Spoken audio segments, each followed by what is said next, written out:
Tell me, who decided that ogbono must always be cooked with palm oil?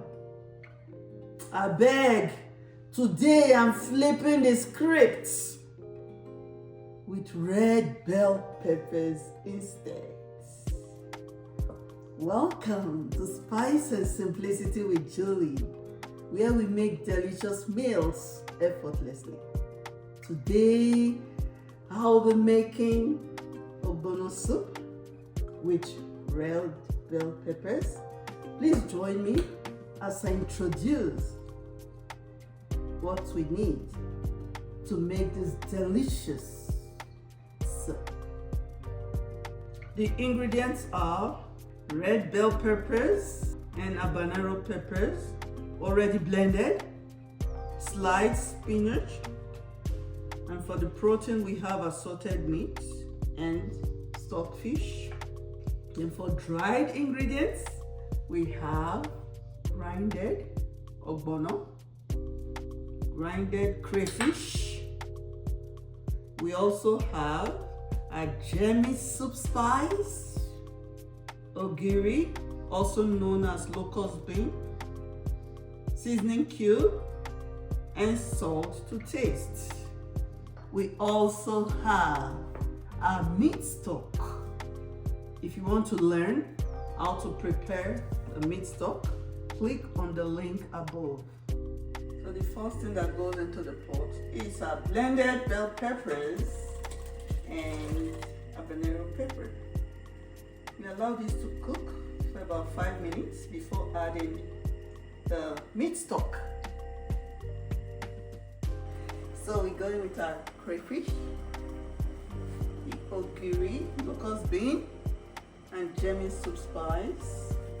Going with our protein, going with our seasoning cubes, and salt to taste. We allow this to cook for 10 minutes. So time to add the stockfish, and I will stir.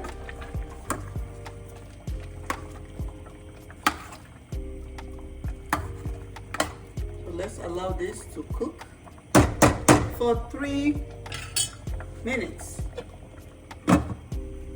Now I'm going to add the grinded ogbono, and I won't cover it again. We'll allow this to cook uncovered. Feel free to add water if it's too thick, but for this is good. So time to add our spinach. We won't allow this to cook for long, just 2 minutes to keep it green. Okay. This is ogbono without palm oil. Look at the way it's so good. Oh my goodness.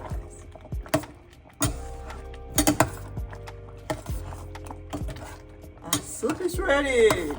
Bell pepper ogbono soup is ready to be served. Drop a comment and let me know your favorite soup. And remember to like, share, and subscribe so you can be getting these great recipes from Spice and Simplicity with Julie.